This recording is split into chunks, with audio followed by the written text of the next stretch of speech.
à la mise en scène, notamment avec le metteur en scène Alain Françon. Et vous faites également de la recherche et de l'enseignement autour justement de la question du théâtre et des écritures. Thierry Ilouz, bonsoir. Bonsoir.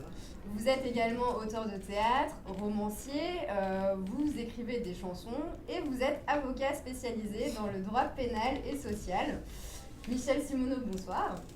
Bonsoir. Vous êtes auteur de théâtre, metteur en scène, sociologue et vous avez reçu le prix Colidrame donc pour votre dernière pièce Delta Charlie Delta, donc qui est un prix de littérature dramatique qui est décerné par les collégiens. Comment, Michel Simoneau, est-ce que vous en êtes arrivé à l'écriture théâtrale parmi votre parcours un petit peu institutionnel, si je puis dire? C'est compliqué en 2 minutes, hein. Mais parce qu'effectivement, je suis un écrivain pour la scène théâtre tardif, j'ai écrit vers 30 ans, puisque je suis sociologue, j'ai un parcours universitaire et je m'intéressais en tant qu'universitaire à la sociologie de la culture, et donc je m'intéressais aussi en tant que j'ai des activités culturelles. Et à un moment donné, à cause de ma production universitaire, on m'a demandé paradoxalement de venir dans un établissement culturel comme secrétaire général à la Maison du Havre. Et là, je fais très court, hein, et là, je ne connaissais rien, enfin si je connaissais, j'avais fait de la critique bénévole dans le quotidien, je ne connaissais pas le monde théâtral de près, et là j'ai rencontré des metteurs en scène parce qu'on les accueillait.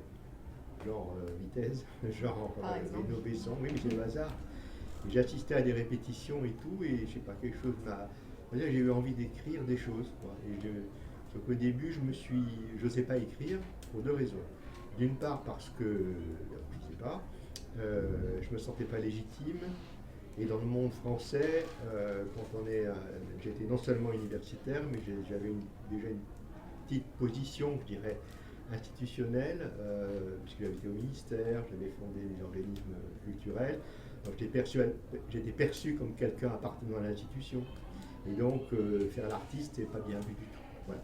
Et donc ce que j'ai écrit, je me l'écrivais pour le mettre en scène moi-même, comme ça, parce que voilà, c'est un gâteau. Mais c'était très difficile je cherchais pas à me faire admettre. Ça s'est fait par un détour. Voilà. En un mot, c'est parce que j'ai eu des amis suisses qui ont proposé de me produire et ils m'ont fait programmer en France, et ça a pris très longtemps à ce qu'on admette ma double vie, et que moi-même je l'admette, et que c'est très tardivement que la dimension, je dirais, de ma personnalité artistique et d'écrivain a pris le dessus. Nicolas Doutet, de la poésie au théâtre, il n'y a qu'un pas. Oui, oui, oui c'est ça. J'ai commencé petit, enfin jeune, quoi, à écrire surtout de la poésie, parce que c'était le format le plus court, donc le plus accessible à l'écriture, je crois, très simplement. Et puis au fur et à mesure où j'avançais dans cette écriture-là, je me suis rendu compte que ce que j'écrivais était peut-être plus fait pour être dit ou agi que pour être juste lu dans le silence. En tout cas, les choses parvenaient mieux dans le silence, dans la dite, je veux dire, agi. Et du coup, j'ai commencé à aller progressivement vers l'écriture théâtrale. Et je crois d'abord pour cette question-là, cette chose que j'aime beaucoup dans le théâtre, c'est qu'il y a une adresse directe, pas forcément une adresse frontale, c'est juste une des modalités de l'adresse, mais en tout cas, il y a la coprésence du public et des acteurs fait que faut que ça parvienne. Et voilà, donc j'ai commencé à écrire du théâtre et puis je continue. Thierry Ilouz, comme on a pu le voir, vous expérimentez plusieurs formes d'écriture. Qu'est-ce que ça vous a amené en plus, le théâtre? Déjà, ça m'a permis de rendre public, en quelque sorte, ce que j'écrivais. C'est-à-dire, j'ai toujours écrit. J'ai commencé très jeune, voilà, mais pour moi, secrètement, etc. Et au moment où effectivement quelque chose s'est imposé comme une voie de théâtre, parce que c'est un peu la question, peut-être on va y revenir bien sûr, sur pourquoi le théâtre, pourquoi certains textes sont du théâtre et pas autre chose, pas du roman, etc. À partir du moment où tout à coup une voix s'est imposée de théâtre, je me suis dit, je ne peux pas le garder pour moi, c'est un peu ce que disait Nicolas, c'est-à-dire qu'il faut à un moment l'entendre. Et c'est peut-être ce qui m'a permis de franchir ce cap, c'est-à-dire d'adresser un texte, de l'envoyer pour qu'il puisse avoir une vie au-delà de mon tiroir, de mon secret. Voilà. Donc que c'est effectivement ce qui m'a... C'est peut-être le théâtre qui a sorti l'écriture du secret du silence. Voilà, c'était ça qui était intéressant. Et d'une certaine manière, c'est pour moi le théâtre. C'est-à-dire c'est ce qui sort du silence. Voilà. Et après, effectivement, j'ai quand même toujours continué à écrire sur toutes les formes, parce que écrire, c'est écrire, et que je voulais explorer des choses. Il reste toujours cette voie de théâtre particulière. Où est-ce que vous trouvez votre inspiration? Est-ce que c'est par rapport aux crises sociétales auxquelles vous êtes confrontés au quotidien? De quoi vous nourrissez? De tout et peut-être encore plus de ce que j'ignore, c'est-à-dire de tout ce que je connais, parce que c'est vrai que vous l'avez dit tout à l'heure, j'ai aussi une vie professionnelle, parce que même si j'ai toujours écrit, j'ai aussi continué, j'ai travaillé, je suis avocat, pénaliste, etc. Et effectivement, je croisais dans cette activité des choses qui ont à voir peut-être encore plus avec la voie du théâtre que le reste, c'est-à-dire que des sortes d'interpellations. Voilà, c'est un peu cette question-là. C'est-à-dire que je me dis qu'il y a quelque chose qui passe. J'ai mis longtemps avant d'écrire même sur mon métier. J'ai écrit un roman récemment là, qui parle de la cour d'assises. Mais jusque-là, j'avais du mal. Alors que le théâtre, sous d'autres formes, parle très souvent de choses auxquelles j'ai été confrontée, que j'ai croisées. Quand on parle de réalité, Michel Simoneau, donc je reviens à votre dernière pièce, Delta Charlie Delta, vous vous êtes inspiré d'un fait réel. Je crois que c'était une nécessité pour vous d'écrire là-dessus, et je crois même que vous considérez cette pièce comme une forme d'aboutissement de votre écriture. Oui, sur les deux. Oui, j'aime bien que vous parliez d'un fait et d'un événement, parce que parfois on m'a dit un fait divers. Alors, ce n'est pas un fait divers. Alors, on est la question. Mais oui, en fait, je m'aperçois rétrospectivement. D'abord, une petite précision. J'ai eu le prix, effectivement, Polydrame des collèges, mais je n'ai pas écrit pour eux. Jamais. J'ai été très surpris que les élèves s'approprient ça, et j'ai encore un autre prix qui traîne pour les lycéens, des coups de cœur dans les trucs. Il y a un impact sur les gens qui est comme ça transgénérationnel, auquel je ne m'attendais pas. Mais ça pour dire que je n'ai pas écrit pour les collégiens. Et c'est en fait une histoire qui me traîne et me pèse. C'est-à-dire que j'écris depuis donc, 30 ans, dans quelques années. Mais il y a en 2005, j'ai été artiste associé au Théâtre Gérard-Philippe à Saint-Denis. Le directeur était Alain Olivier à l'époque. Il m'avait demandé de venir parce que il avait envie comme ça comme il ne savait pas trop, il faut écrire sur la ville. Hein. C'était des trucs voilà, un peu bateau. Il ne savait pas quoi faire, il m'a dit toi tu sauras. Je ne sais pas, en tout cas. Il y avait Jeannetot et moi, on était tous les deux dans le théâtre. Et là, au moment où je me suis dit qu'est-ce que je fais, je me dis je ne peux pas faire tout seul. J'avais déjà une commande un peu, pas identique, mais parallèle, et je me suis dit, pour un truc comme ça, il faut écrire à plusieurs. Et donc j'ai été chercher 4 autres auteurs, beaucoup plus jeunes que moi, et puis on ne s'est pas quittés, Lancelot Hamelin, Philippe Malone et Sylvain Levet, on a formé maintenant un groupe d'écrivains. Et au moment où on se met à table pour travailler, je leur dis, écoutez, voilà, on se voit, écoutez, voilà, chacun fait un quart d'heure sur la ville. Et au moment où ça se passe, il y a ce drame, c'est-à-dire les deux gosses, il y a des Bouna qui se font électrocuter après une poursuite policière dans le transformateur, se déclenchent les émeutes, et ça m'a frappé tellement que ça m'est resté là.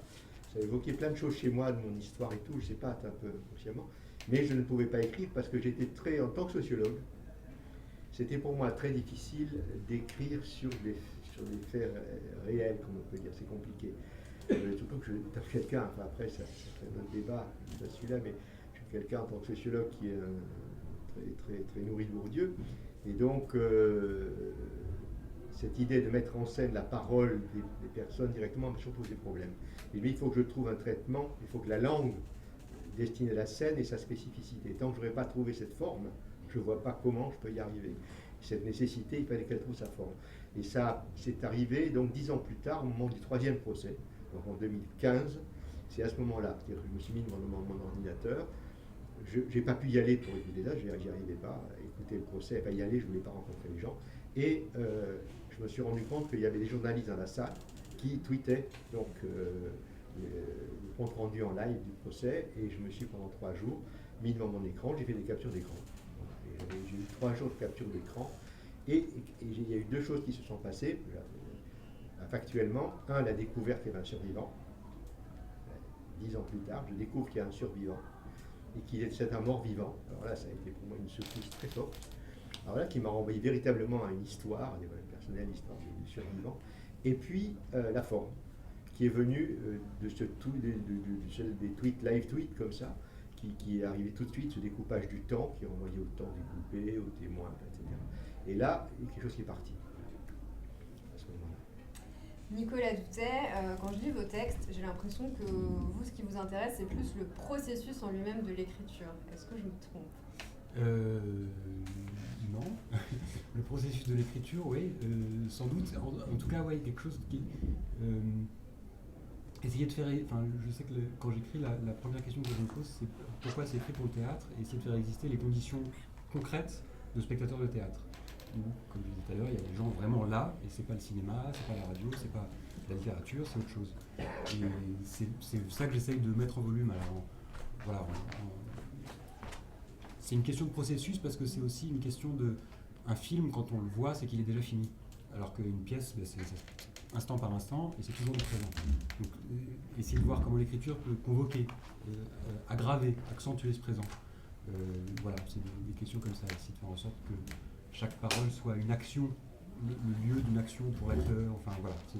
Et justement, comment on fait pour faire en sorte que quelque chose se passe ? Parce que si j'entends votre discours, vous avez vraiment envie de vous situer au plus proche du présent. Oui, j'aimerais bien, et alors comment on fait ? Je ne sais pas trop, on essaye. Non, mais c'est tout l'enjeu du théâtre, réussir à faire exister quelque chose. Oui, dans l'instant, alors... Je sais que ça m'a, pendant longtemps, là j'en reviens un petit peu, mais ça m'a mené à être assez, à avoir du mal à écrire de la fiction, un cadre dans un cadre fictionnel, etc. C'est vrai que j'ai longtemps résisté à ça. Je pensais, il y a un texte de Gertrude Stein que j'ai lu, que je trouve formidable, qui explique qu'au début d'une pièce de théâtre, on est en retard sur ce qui se passe, donc on apprend qu'un tel est la belle-sœur de tel, ça, etc. Et du coup on rattrape ce retard. Donc, pendant qu'on rattrape ce retard, il n'y a pas de présent, dit-elle.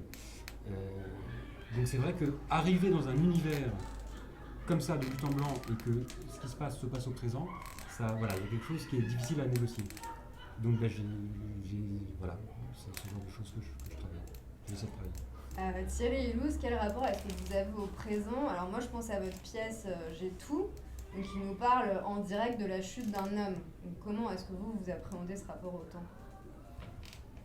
Le rapport au temps, c'est d'ailleurs, c'est un des aspects du théâtre en fait. C'est-à-dire c'est aussi cette force-là, c'est que le temps du théâtre, on dit toujours ça, mais c'est vrai que c'est extrêmement aigu, extrêmement fort. C'est que le temps du théâtre, c'est le temps du spectateur. C'est-à-dire que on va vivre quelque chose ensemble. Donc le déroulé d'une pièce de théâtre, c'est quelque chose qui attrape, qui est ici, maintenant.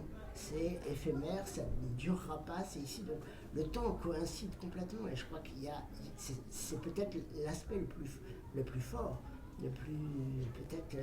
Et du coup, effectivement, quand on essaie d'écrire l'histoire de quelqu'un, d'être complètement enfermé dans cette obligation d'unité de temps, d'une certaine manière, voilà, on va y revenir, mais cette unité de temps, cette façon d'être enfermé, le spectateur et le personnage, puisque c'est un monologue en ce qui concerne G2, dans ce moment où un personnage s'écroule, s'effondre, je crois que pour moi c'est vraiment l'endroit idéal, c'était le théâtre.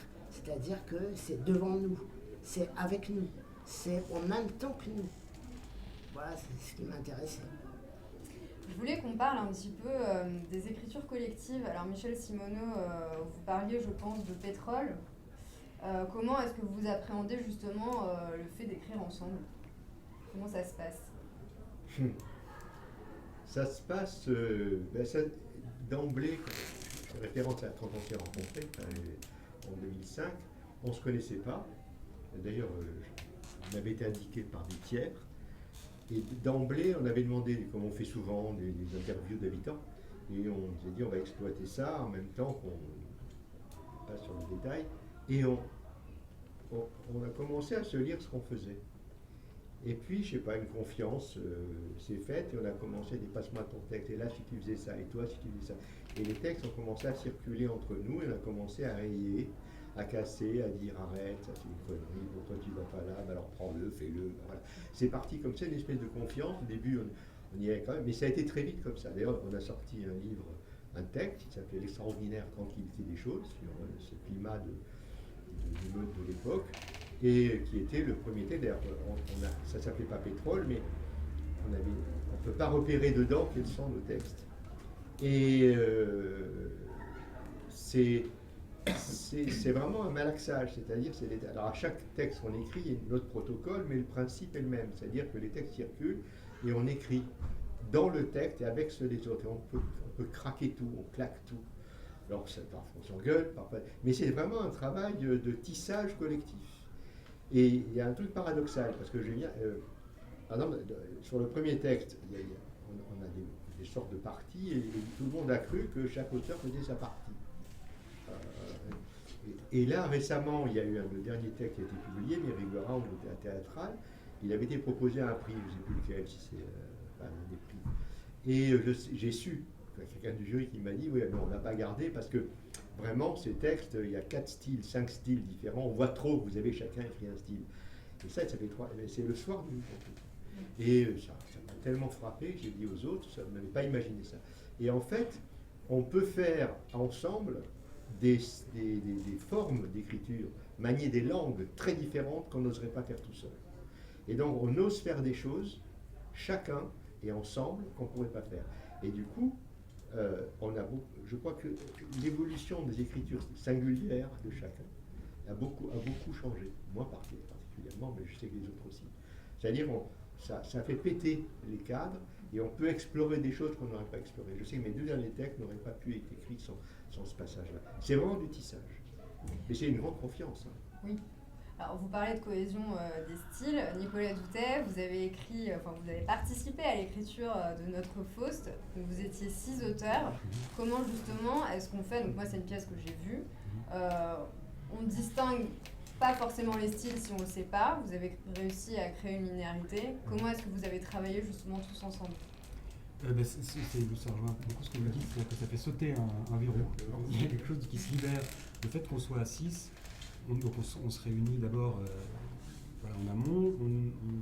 Robert Cantarella, qui dirige qui a monté en scène la série, qui écrivait aussi, et Stéphane Bouquet, on pensait un scénario et on en discute, on se distribue des séquences, plus ou moins chacun. Et ensuite on part et on écrit à l'aveugle, c'est-à-dire sans du tout savoir ce que font les autres. Et avec des souvenirs de ce qu'on s'est dit pendant la réunion, mais voilà, on écrit à l'aveugle. Donc on est un peu perdu, mais c'est aussi le plaisir de ça. Et ensuite vient l'étape, puisque le texte bouge beaucoup, et il bouge beaucoup, y compris en répétition. Ça fait partie du projet, c'est que les auteurs sont là en répétition et peuvent réécrire aussi en fonction de ce qu'il y a eu sur le plateau. Donc voilà, c'est encore une autre modalité d'écriture. Là, on n'est pas dans la tranquillité de son bureau, mais il faut vite écrire parce qu'à 16h, ils arrivent et ils vont travailler la scène, donc il faut que la scène soit prête. Mais j'ai oublié la question en cours de route, mais Non, mais vous avez répondu, mais du coup, le fait d'être là en direct et de réécrire sur le moment, quelle relation vous appréhendez avec la scène à ce moment-là, vous entretenez avec la scène? Comment dire, on a une idée de la couleur, on a une idée de température, de style ou de référence stylistique que Robert ou les acteurs nous donnent. Donc on écrit, c'est un petit peu comme une écriture de commande.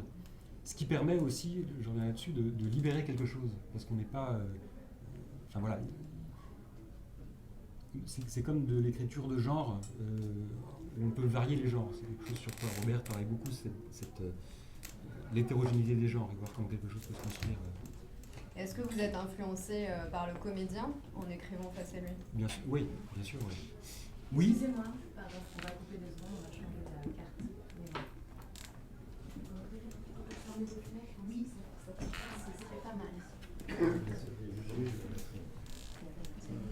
Et juste si vous pouviez couper vos téléphones portables, s'il vous plaît. Merci. Elle est très bien.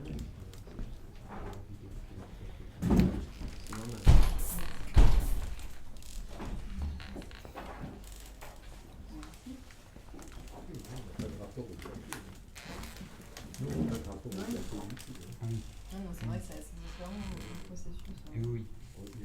On refuse. Oui, d'accord. Mais Robert, il est très là-dedans aussi. Ah oui, Enfin, il casse complètement les codes théâtraux. Oui, oui, bien sûr.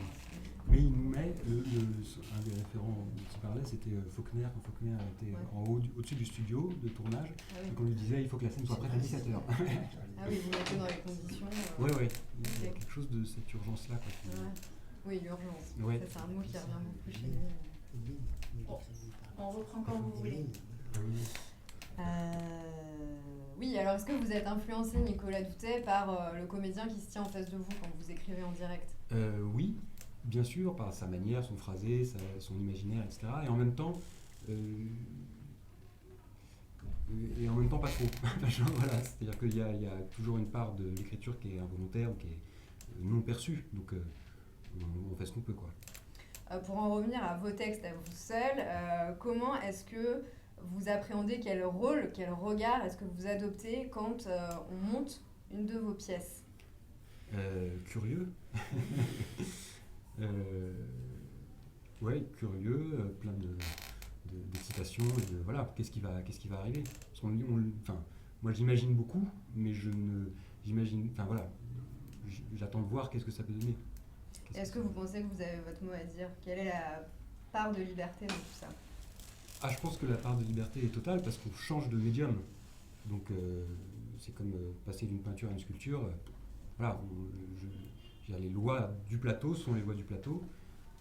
Mais je pense en même temps que l'écriture peut penser quelque chose du plateau, bien sûr. Voilà. Mais, et donc quand dans des répétitions, si on me demande mon avis sur une question de texte, une question même d'agencement des éléments scéniques entre eux, je suis ravi de le donner. Mais je pense pas être pas. Non. Thierry Elouz, on en revient à J'ai tout, donc il y a un seul en scène. Dans cette pièce, les mots, on peut le dire, sont vraiment des armes. Donc il s'agit de Christophe Laparade, qui s'en est emparé notamment au Festival Off, et je crois qu'il fait une tournée internationale jusqu'au Brésil, si je ne me trompe pas. C'est un autre comédien, mais la pièce est partie jusqu'au Brésil. Est-ce que vous, justement, vous vous octroyez un droit de regard sur la direction des armes qui siègent dans ce texte? Non, c'est un peu pareil, c'est-à-dire que moi, c'est intéressant parce que là on parlait des écritures collectives. Moi, j'ai jamais écrit de cette manière au théâtre. J'ai écrit des chansons avec Marie notamment, mais c'est vrai que j'ai jamais écrit. Mais je pense que le théâtre est toujours une écriture collective. C'est-à-dire que on n'est pas seul. Il y a un comédien, il y a un metteur en scène, et ça, pour moi, c'est de l'écriture. À partir du moment où effectivement quelque chose se produit autour de la langue, autour du mot, autour de la phrase, autour du verbe, c'est de l'écriture. Donc d'une certaine manière, tout le monde écrit. C'est toujours pour moi, c'est toujours une écriture collective. Et du coup, c'est un peu pareil, c'est-à-dire je respecte le travail de l'autre. Il me fait aussi sortir de moi-même. C'est un peu le metteur en scène, le comédien. J'ai pas envie d'imposer. J'ai fait ma part en quelque sorte. Et après, je suis très curieux, très attentif, très angoissé peut-être, mais ça m'intéresse ce que l'autre fait, parce que de toute façon, le spectateur fera ça. Même le lecteur fait ça. Et d'un roman, etc., ça m'intéresse que l'écriture soit prolongée, qu'elle soit continuée, que du coup, moi, à partir de là, je suis le spectateur de ce qu'on fait de l'écriture première, de ce que j'ai pu proposer. Donc, et du coup, voilà, je passe le relais. J'interviens très peu, j'assiste très peu aux répétitions. J'y vais un peu une fois pour calmer un peu mon inquiétude, mais c'est tout. Et vous n'avez jamais été déçu du résultat? Jusque-là, non. Mais c'est vrai que peut-être que je me dis, voilà, que je suis à un autre endroit. C'est-à-dire qu'après, je suis en lutte avec moi-même. Quand j'écris, j'espère faire mieux, j'espère à chaque fois améliorer mon texte, mais après, les autres, j'essaie de lire leur lecture, de comprendre comment les gens se sont emparés du texte, comment ce qu'ils en ont fait, ce qui les a touchés, quoi. Alors Michel Simoneau, vous écrivez à la base vraiment pour mettre en scène, parce que vous êtes metteur en scène, je sais que vous avez mis en scène beaucoup de vos textes.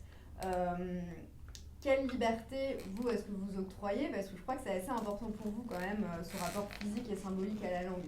Donc s'il n'y a pas ça dans la mise en espèce de vos textes... Mais ça ne marche pas. Voilà. Non mais c'est intéressant parce que moi, même quand j'écrivais pour moi, parce que j'écrivais ce que je ne fais plus ça, j'ai décidé justement 2-3 textes de ne plus le faire. C'est l'écriture elle-même qui est sa propre fin. Sauf une fois ou deux, je me suis amusé à faire parce que quand j'ai commencé, j'ai fait de la critique. Je me suis intéressé à toutes les formes de spectacle, depuis le boulevard, l'opérette, voilà, je trouve ça passionnant. Donc je me suis intéressé à tout ça. Et donc, pour moi, à un moment donné, je me suis dit, je peux jouer avec le genre. Je me suis dit une ou deux fois, je me suis dit, je vais faire un faux boulevard, mais pour moi. Mais c'est les seules fois où je me suis dit, qu'est-ce que je fais sur scène? Les autres fois, même pour moi, et encore moins maintenant, je me préoccupe de la scène. Pour moi, le personnage, c'est la langue elle-même. Moi, je fais mienne cette parole de Vitesse, qui est, il dit ça, c'est lui, il ne parle pas d'auteur, il dit le poète dramatique n'a pas à se soucier de ce, je sais pas exactement, de ce qu'il va venir sur scène, c'est au metteur en scène d'inventer. C'est un défi qu'on lance au metteur en scène. Et je pense que c'est très important. Je pense que le théâtre ou toutes les formes d'art ne peuvent avancer si, à un moment donné, il n'y a pas un défi lancé à la forme d'information qu'il faut trouver. Et je pense que si nous, auteurs, mais ça c'est très personnel, je pense qu'on n'est pas forcément là-dedans, je pense au théâtre de plateau, le théâtre qui travaille avec les acteurs n'est pas là-dedans, je trouve ça dommage, pour moi un peu, enfin dommage, quand ça se systématise, pardon. C'est-à-dire qu'il faut à un moment donné que il faut que la forme de représentation soit à trouver. Si nous, on anticipe les formes de quelque chose dedans, moi je pense qu'on a profité, enfin ça ne m'intéresse pas. Voilà. Et donc, par contre, je pense beaucoup à la langue. La langue, pour moi, est un personnage au sens où, quand j'écris, et de plus en plus, et notamment le dernier, et le précédent aussi, j'écris comme une partition musicale. C'est-à-dire que j'écris à la pause près, je veux dire à la virgule, à la consonne, à la voyelle, à la longue, à la courte, parce que je sais que c'est l'acteur qui va porter, c'est un corps, un autre corps, c'est la seule chose que je pense. Il faut que le corps, la voix-corps de l'autre s'empare de cette voix, de ce texte, de cette langue, pour en faire quelque chose. Et si c'est pas ça qui se passe, moi ça ne m'intéresse pas à ce moment-là, effectivement. Et je pense que c'est les textes qui m'intéressent d'ailleurs au théâtre sont souvent ceux-là, même dans les romans. Si j'ai pas envie de les lire à haute voix, c'est les traductions qui posent de gros problèmes. Parce que quand je vais voir les textes en langue originale, ça m'est arrivé de mettre en scène un texte à moi en portugais ou en espagnol. J'avais de gros problèmes à cause des traductions, par exemple, parce qu'on ne peut pas faire danser, chanter la langue comme ça. Mais l'histoire est importante. Quand je dis ça, c'est pas la preuve, le dernier texte, c'est une histoire. Ça raconte une histoire. Mais est-ce que vous pensez à la mise en espèce quand vous écrivez? Ah non. Mais non, pas du tout. Pas du tout. Par contre, je sais, par exemple, sur le dernier texte, que si quelqu'un veut reconstituer, excusez-moi, c'est un peu provoquant, mais un transformateur sur scène et des gosses qui sont électrocutés, je dirais non. Enfin, même s'il y a moins que ça, je veux dire, on est dans une forme de... C'est la langue qui... C'est le témoignage de la langue rapportée. Il faut trouver cette forme-là. Les acteurs portent langue. Voilà, je pense. Là, je pourrais peut-être dire non. Et vous, Nicolas Doutet, quand vous écrivez, est-ce que vous pensez forcément au théâtre ou vous restez dans votre forme d'écriture sans vous projeter sur la scène? Mais ouais, je un petit peu, je crois, assez proche de vous, je reste dans ma forme, mais la forme, c'est l'écriture pour le théâtre. C'est pas une écriture pour la page, quoi. Et c'est pas non plus le plateau. Moi, je sais que dans l'écriture, à cause de ces questions de présent, etc., je visualise surtout des comportements, des manières d'agir, comment telle réplique, voilà, induit quelque chose en termes d'action, etc. Il y a aussi cette part rythmique. Alors moi, c'est peut-être plus rythmique, mais j'entends très bien ce que vous dites, ouais. Mais j'imagine pas comme vous dites, des résolutions scéniques. Ce serait comme le bloquer d'emblée ce qui est c'est écrit pour ou vers le théâtre. Donc c'est le vers qui est intéressant. Moi, c'est pas Thierry Elouz, on peut parler de rythme aussi dans votre écriture. Ah, c'est quelque chose qui m'importe en tout cas. Ouais, le rythme, oui, parce que c'est aussi le souffle. Et c'est des chansons. C'est parole, ce souffle, le mot, le martel, c'est très présent dans ma façon d'écrire en tout cas. Le martèlement, voilà, effectivement, le rythme, pour moi, ça fait... Parce que c'est sonore, quoi. Le théâtre, c'est aussi ça, c'est un tambour. C'est-à-dire qu'on est sur scène, on fait résonner quelque chose. Et pour moi, c'est important que le rythme, que le souffle, que la virgule, voilà, qu'il y ait quelque chose qui... Même le ressassement sont des choses que, quand je vais voir des spectacles de théâtre, les auteurs qui m'importent, des gens comme Thomas Bernard, etc., sont des gens qui font entendre cette question du ressassement, du souffle, de la répétition, du rythme. Ça, c'est quelque chose qui me parle. Parce que je pense que ça va, le théâtre convoque cette question-là. Une sorte de présence marquée, affirmée, et en même temps une respiration. Michel Simoneau, comment est-ce que vous pensez la place du théâtre aujourd'hui dans la littérature ? C'est une excellente question, parce qu'on se la pose à quelques-uns, je crois qu'on n'est pas les seuls. Mais moi, je suis partisan, je trouve très bien qu'on parle des prix de littérature dramatique. Je pense que le théâtre doit revendiquer d'être de la littérature. Pour ça, il faut écrire de la littérature. Il faut qu'il y ait une exigence littéraire dans l'écriture théâtrale. Je pense que c'est la moindre des choses. C'est pas toujours le cas. Mais moi, je pense, et il faut qu'on parle de littérature dramatique. Pour moi, le mot d'auteur dramatique n'est plus approprié. Parce que la notion d'auteur, alors on peut le regretter ou pas, on voit bien aujourd'hui les revendications qu'il y a, légitimes ou pas, peu importe, de scénographes, d'autres gens qui participent à l'invention du spectacle à auteur. Mais c'est en fait pour toucher des droits d'auteur, ce qui est légitime. Sauf que auteur renvoie à ça, à cette position de celui qui a fait et qui donc a des droits. Et je pense que pour ça, il faut abandonner la question d'auteur dramatique et dire écrivain, et je dirais même pour la scène. Voilà, je pense que c'est plus clair de dire ça. Il y a une destination de l'écriture, mais l'écriture peut avoir une forme d'autonomie. Elle peut l'avoir. Voilà. Donc ce serait plutôt ça. D'ailleurs, avec mon éditrice actuelle, Espace 34, je discute beaucoup avec elle pour qu'elle abandonne le théâtre. Mais elle ne peut pas à cause du CNL. Voilà, la subvention du Centre national du livre ne peut être donnée que si elle a marqué théâtre. Et il serait bien de mettre littérature dramatique. Nicolas Doutet, il y a pas mal de vos pièces qui sont jouées mais éditées aussi à Théâtre Ouvert, donc Tapuscrit. C'est un lieu qui est assez novateur en ce qui concerne les écritures contemporaines. C'est important pour vous de vous produire là-bas ? Ah bah oui, c'est formidable. C'est formidable, ouais. Je vois, oui. Complètement. Et puis je trouve ça très fort et juste aussi, en accord avec ce que vous disiez, qu'il continue d'éditer. Que ce soit... évidemment, le spectacle, c'est très important parce qu'il y a quelque chose qui se réalise, quelque chose du devenir scénique du texte qui se réalise, mais l'édition, moi, j'y tiens énormément. C'est important qu'on puisse lire un texte en dehors d'une réalisation particulière. Et voilà, moi, je suis venu au théâtre par le poème, donc pour moi, le théâtre est une des manières d'écrire. C'est vraiment... Thierry Illouz, donc entre chansons, romans, pièces de théâtre, comment on s'en sort au niveau justement éditorial ? J'ai fait des choix. C'est vrai que les romans, ils peuvent pas arriver jusqu'au public sans être publiés. Le théâtre, c'est vrai que pendant très longtemps, je me suis dit ça ne sert à rien de publier. Alors moi, tu vois, j'étais pas du tout dans la même. Je me disais ça sert à rien de publier du théâtre. Le théâtre, c'est fait pour être joué. Voilà, c'est ce que je disais au début, c'est pour ça que d'ailleurs je me suis autorisé à l'envoyer, ce premier texte, parce que je me dis, ça sert à rien s'il n'est pas sur scène. Et donc je me disais que j'ai pas cherché à publier. Donc finalement, il y a beaucoup de pièces qui ont été jouées, que j'ai pas cherché à publier. Je suis en train de reconsidérer ma position, parce que je me rends compte qu'effectivement le théâtre, c'est aussi une pratique, et que ça fait circuler. Le texte qui a été publié, c'est J'ai tout. Il en est à sa 5e, 6e déjà mise en scène. Et c'est sans doute parce qu'il a été publié que ce texte a pu circuler à ce point. Voilà. Et donc, effectivement, il y a ce côté-là. Mais, au fond, moi, il reste quand même cette idée que le théâtre, il faut que ce soit... Alors, je suis tout à fait sensible à la question de la langue. C'est vraiment le cœur de ce que j'essaye de faire. Mais la langue, le verbe, pour moi, ça devient du verbe sur scène.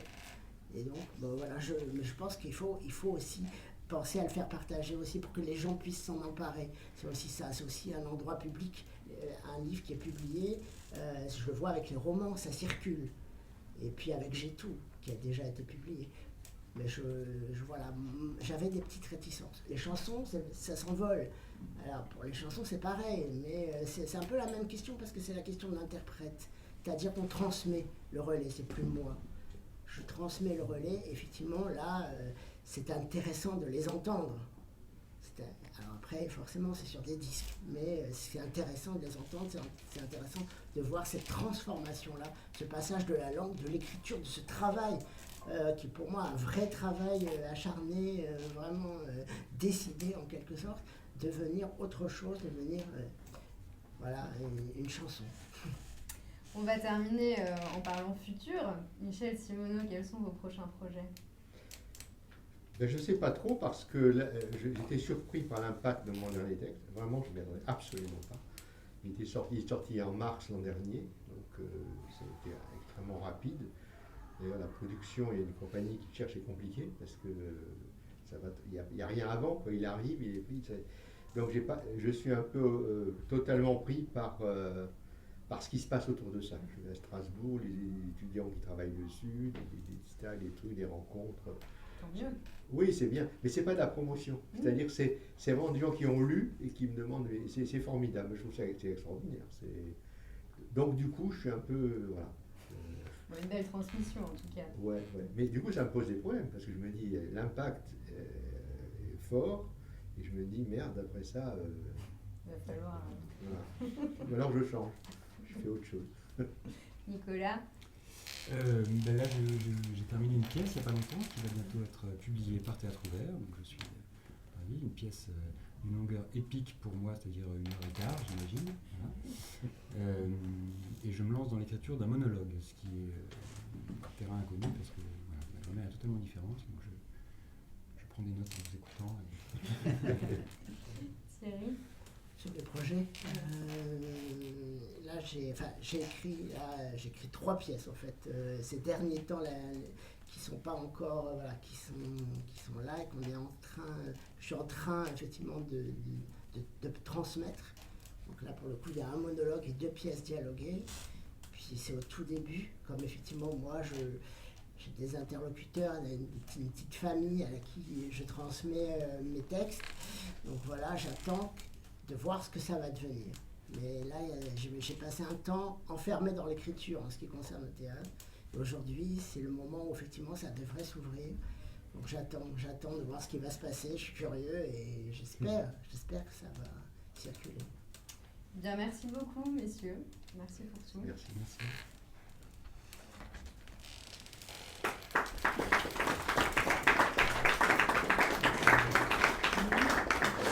Encore une fois, je demande de m'excuser, et vraiment, voilà, une bêtise, je ne vais pas être là à cette heure. Pardonnez-moi. Encore un petit peu de votre présence.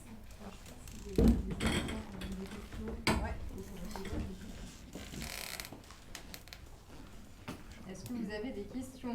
Je vais juste prendre de l'eau. Curiosité. Est-ce que les auteurs que vous êtes, est-ce que vous fréquentez beaucoup le théâtre? Est-ce que pour être un auteur de théâtre, il faut aller beaucoup au théâtre aussi pour voir ce que font les autres, ce qu'écrivent les autres? Alors, moi j'y vais pas mal de fait parce que j'ai travaillé beaucoup ces dernières années avec Alain Françon comme assistant. Donc j'ai vu une bonne 60aine de fois la même pièce, même certains donc j'y suis allé beaucoup. Pour l'écriture, c'est vrai que j'aime y aller, mais j'aime aussi la lire. Je trouve enfin voilà, ça évoque beaucoup de choses de les lire. C'est pas du tout la même expérience, je trouve. Est-ce que vous allez au théâtre en période d'écriture ou est-ce qu'il faut se retirer un peu de l'univers pour s'isoler un peu pour produire? Non, ça moi j'arrive à y aller. Vous avez une question Si on va au théâtre, c'est ça? Oui, est-ce que c'est un besoin pour nourrir vos processus d'écriture? Oui, moi je vais beaucoup au théâtre, je peux y aller même quand j'écris. Je pense qu'au contraire, ça pousse, parce qu'il y a quand même, il y a toujours, pour moi en tout cas, c'est toujours difficile, le théâtre, c'est toujours de s'autoriser cette chose-là. Et le fait d'aller au théâtre, c'est comme, ça aide, ça pousse dans le dos. Et quand on voit des belles choses qui portent, on se dit, oui, il faut être là, il faut essayer de participer à ça. Et du coup, j'y vais beaucoup, ça me pousse, ça me stimule. Moi, en tout cas, j'en ai besoin. Ça me rassure de me dire qu'il y a un endroit où, effectivement, il se passe quelque chose. J'espère que je vais pouvoir faire ça, voilà. Donc, quand je suis heureux au théâtre, bien évidemment. On va au théâtre, on n'est pas toujours heureux de ce qu'on voit, mais pour moi, ça m'aide. Oui, même question, je suppose. Oui, mais par période, j'ai beaucoup été au théâtre. Beaucoup. J'y vais moins, très franchement.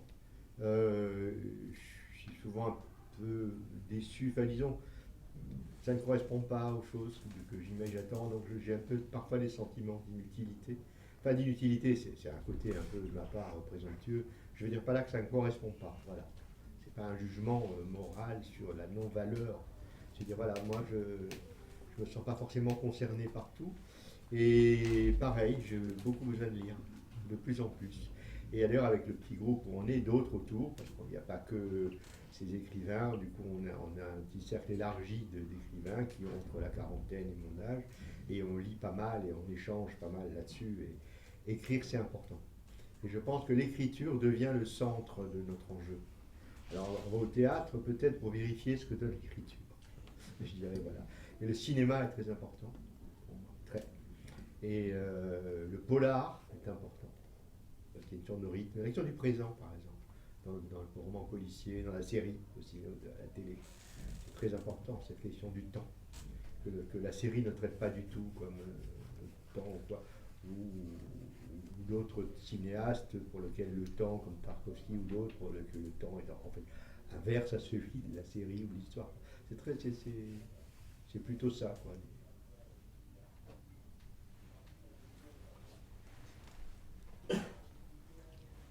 Moi, j'aurais bien une question. J'ai malheureusement pas lu tous vos ouvrages, je vous découvre aussi. Et je me demandais si vous aviez envisagé d'écrire pour la marionnette, et si c'est le cas, est-ce que vous pensez que ça changerait quelque chose dans votre écriture, d'envisager ce rapport à l'objet, à la marionnette? Moi, je vais dire une chose très rapidement, c'est que j'ai jamais osé. Ça m'a toujours été une très grosse question. Qu'est-ce que c'est écrire pour la marionnette? J'ai jamais su.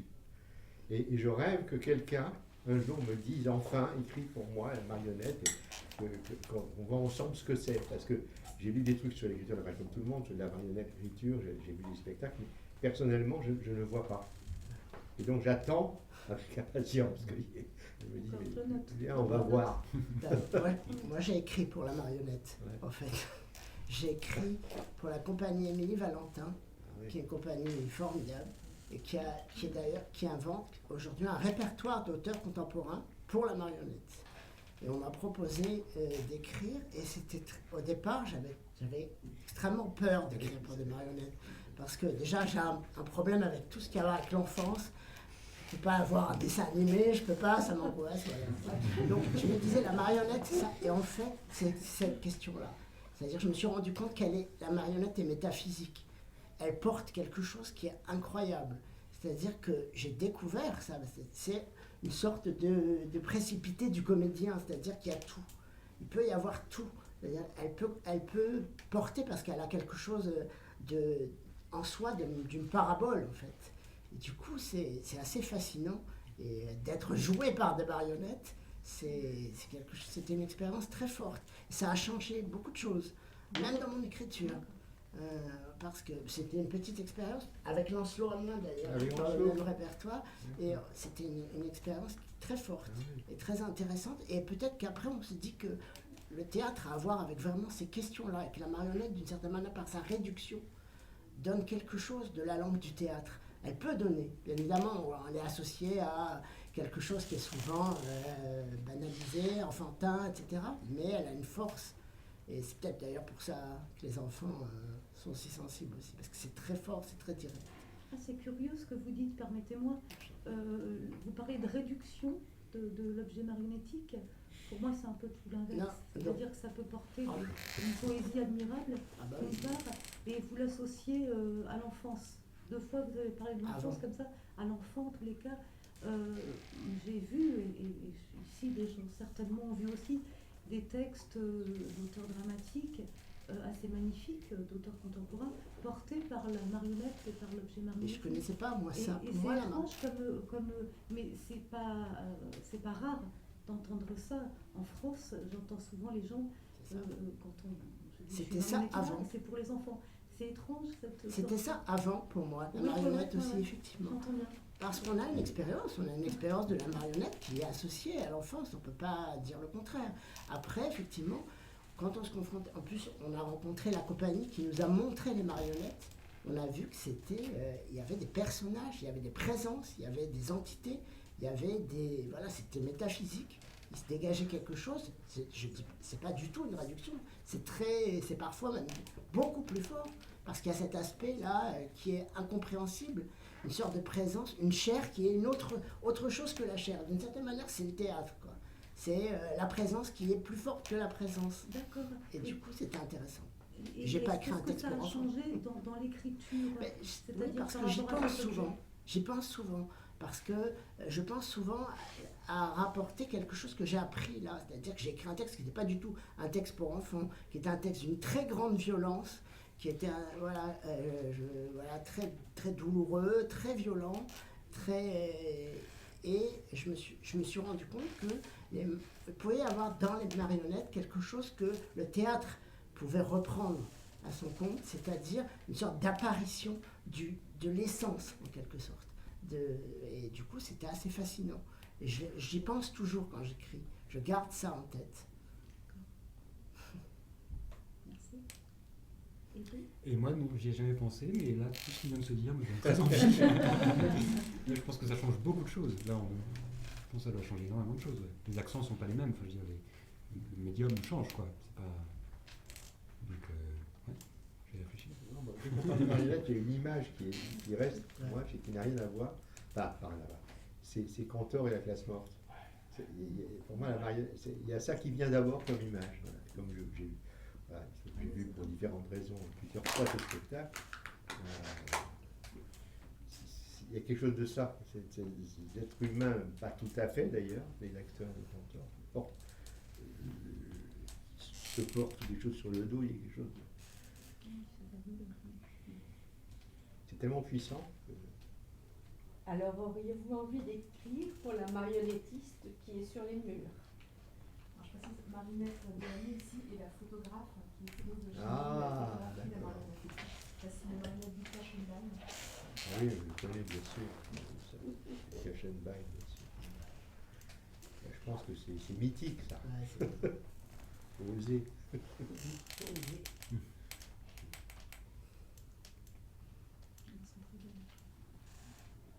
Sans reparler de la marionnette, petite question pour Nicolas Douté. Quand vous travaillez sur Faust, qui est quand même un énorme morceau, comment on approche un thème mythique, mythologique, voilà, comment ça se construit, même dans le rapport avec les autres auteurs, Noël Renaud, Cantarella. Quelle approche on peut avoir? Je pense que c'est très impressionnant quand on vous demande de travailler sur Faust. Oui. Comment on aborde ce genre de travail? Ben, les discussions sont très libres, ouvertes. Il n'y a pas de référence privilégiée sur d'autres. On se nourrit un peu, on fait tout bois en fait. On relit, alors pour la première saison, on avait relu Marlowe, Goethe, etc. Et puis aussi, je ne sais plus, Robert en avait parlé de... il m'échappe, une série. Enfin bref, voilà, art, tout, on se nourrit de beaucoup de références stylistiques. Et puis, voilà, il y a quelque chose de très... commun et de très, c'est comme un geyser d'idées, puis après on laisse retomber, on voit. Je sais pas si ça répond à peu près. Du coup, il n'y a pas de complexe de s'attaquer à des. Enfin, voilà, quand on travaille. Je sais pas, du coup, ça s'est passé à la table aussi.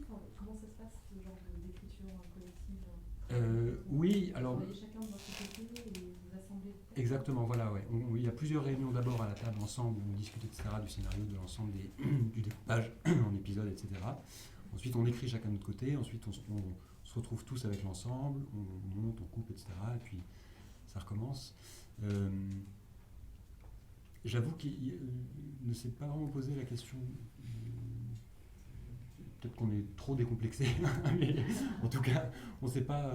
C'est-à-dire qu'on sait que c'est une version Faust. La première saison, Faust est kiné dans le 19e. Je veux dire, voilà, on est très très loin de.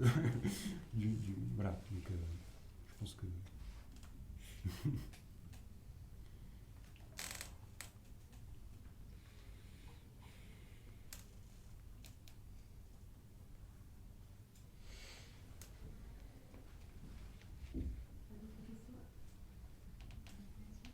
Profitez-en, vous pouvez cuisiner tout ça.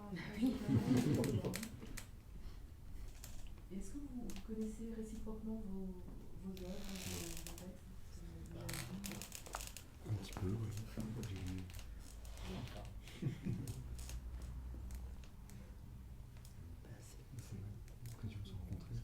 C'est l'occasion de se rencontrer. C'est l'occasion, tout à fait, c'est cool, j'ai regardé. Tout à fait. C'est rare de se rencontrer entre Oui, c'est vrai. Oui. C'est ce qu'on disait, c'est intéressant de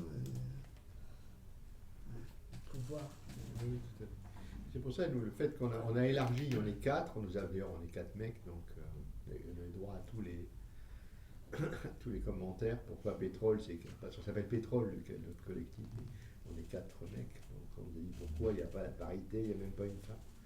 Et ça s'est fait comme ça, le hasard, et on a du mal à élargir parce que c'est une espèce de complicité qui se fabrique dans le temps, et c'est compliqué à un moment donné de l'histoire qui s'est fabriquée de dire, on y a pensé beaucoup, il y a même des amis, des complices,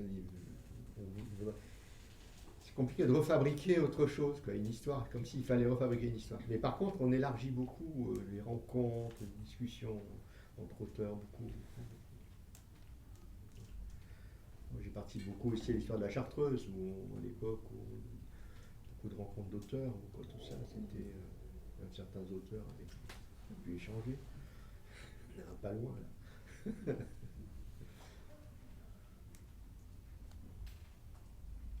Bon, bah, merci beaucoup. Merci à tous. Bonne soirée. Merci beaucoup.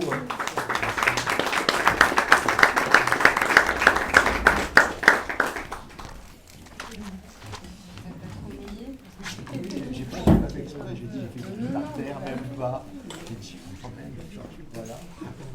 Bah, écoutez, merci. Merci d'être venu. Donc, Je vais pas faire les points par contre. oui, en fait, ça sera en ligne sur un site internet. On attend d'avoir un peu plus de contenu d'ici la fin de l'année. De toute façon, si on est au courant. Mais toi, j'avais fait venir, toi. Ah, tu vois. Mais non, j'avais. Elle est demain. Oui, je sais, mais bon, ça. J'ai un ski et en scooter. Moi, j'allais manger ce soir en scooter sur le bateau, mais je pense pas choisir plutôt le scooter. J'ai un copain, on parlait boulot. Oui, franchement, c'est ça, quelque chose.